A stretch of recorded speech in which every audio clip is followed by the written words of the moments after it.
বাংলাদেশের বিশ্ববিদ্যালয়গুলোতে ঢাকা বিশ্ববিদ্যালয় সহ যেই নারকীয় ঘটনা ঘটেছে, ওটা আন্দোলনকারীদের উপর যেভাবে নির্বিচার হামলা হয়েছে, তাতে মার্কিন যুক্তরাষ্ট্র উদ্বেগ প্রকাশ করেছে।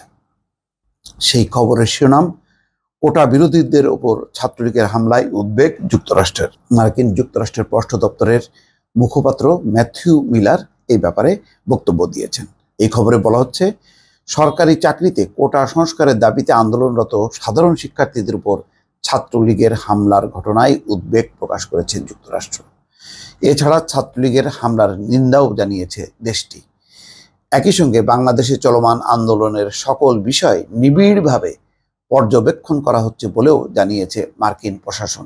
সোমবার স্টেট ডিপার্টমেন্টের নিয়মিত ব্রিফিংয়ে ঢাকা বিশ্ববিদ্যালয় সহ বিভিন্ন বিশ্ববিদ্যালয়ে আন্দোলনরত শিক্ষার্থীদের উপর ছাত্রলীগের হামলার বিষয়ে প্রশ্ন করলে তার জবাবে এসব কথা জানান মুখপাত্র ম্যাথিউ মিলার। এছাড়া মিলারের কাছে যুক্তরাষ্ট্রের ট্রাম্পের উপর গুলির ঘটনা প্রসঙ্গে বাংলাদেশের প্রধানমন্ত্রীর মন্তব্য সম্পর্কেও জানতে চাওয়া হয়। ব্রিফিংয়ে স্টেট ডিপার্টমেন্টের করেসপন্ডেন্ট মুশফিকুল ফজল আনসারি জানতে চান, সরকারি চাকরিতে মেধাভিত্তিক পদ্ধতির পক্ষে কোটা বাতিলের দাবিতে গত কয়েকদিন ধরে বাংলাদেশে হাজার হাজার শিক্ষার্থী বিক্ষোভ করছে। কোটা সংস্কারের দাবিতে আন্দোলনকারীদের লক্ষ্য করে প্রধানমন্ত্রীর একটি মন্তব্যের পরই ক্ষমতাসীন দলের ছাত্র সংগঠন বাংলাদেশ ছাত্রলীগের নেতাকর্মীরা সাধারণ শিক্ষার্থীদের উপর হামলা করেছে। এতে অন্তত 500 শিক্ষার্থী আহত হয়েছে। এছাড়া ছাত্রলীগের নেতাকর্মীরা হাসপাতালের জরুরি বিভাগে ঢুকেও আহত শিক্ষার্থীদের উপর হামলা চালিয়েছে। বাংলাদেশে চলমান এই বিক্ষোভ নিয়ে যুক্তরাষ্ট্রের অবস্থান কি? জবাবে মিলার বলেন, ঢাকা সহ বিভিন্ন জায়গায় শিক্ষার্থীদের ব্যাপক আন্দোলন সম্পর্কে যুক্তরাষ্ট্র অবগত রয়েছে। আমরা এই বিষয়টি পর্যবেক্ষণ করছি। শত শত শিক্ষার্থী সেখানে হামলার শিকার হয়েছে এবং আহত হয়েছে।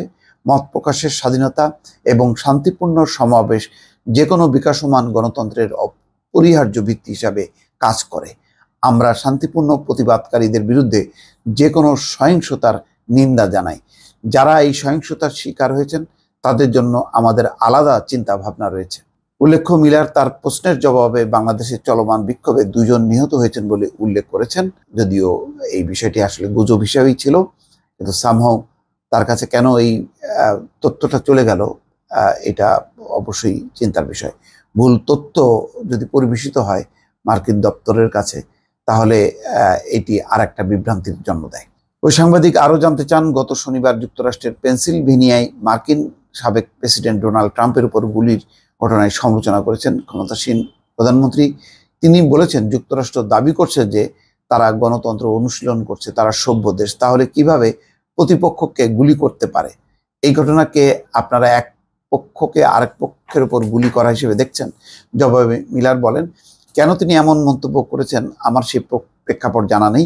এই বিষয়ে মার্কিন প্রেসিডেন্ট জো বাইডেন এবং পররাষ্ট্রমন্ত্রী অ্যান্থনি ব্লিংকেন তাদের বক্তব্য স্পষ্ট করে বলেছেন, আমি এই বিষয়টি স্পষ্ট করছি যে আমরা এমন রাজনৈতিক সহিংসতাকে ঘৃণা করি। আমরা সকল রাজনৈতিক সহিংসতার নিন্দা জানাই এবং এমন ঘটনা একেবারেই গ্রহণযোগ্য নয়। একটি শক্তিশালী জাতি হিসেবে আমাদের নীতির কিছু দিক রয়েছে যেগুলো আমরা মেনে চলি। তো সার্বিকভাবে উত্তর দিয়েছে। প্রধানমন্ত্রীর এই বক্তব্যে সরাসরি উত্তর দেয়নি, কিন্তু তারা পরিষ্কারভাবে বাংলাদেশের যেই কোটা সংস্কারের দাবিতে যারা আন্দোলন করছে সেই শিক্ষার্থীদের দাবি প্রতি এক ধরনের তাদের সহমর্মিতা, যে এই দাবিকে কেন্দ্র করে তারা সহিংসতার শিকার হয়েছে। সুতরাং মত প্রকাশ করা এবং স্বাধীনভাবে যার যার অবস্থানে তাদের কর্মসূচি পালনের অধিকার নিশ্চিত করার জন্য তারা বলেছে, এবং তারা বলেছে এই ঘটনার ব্যাপারে তারা বিশেষভাবে নজর রাখছে। দর্শক, ভালো থাকবেন। আল্লাহ হাফেজ।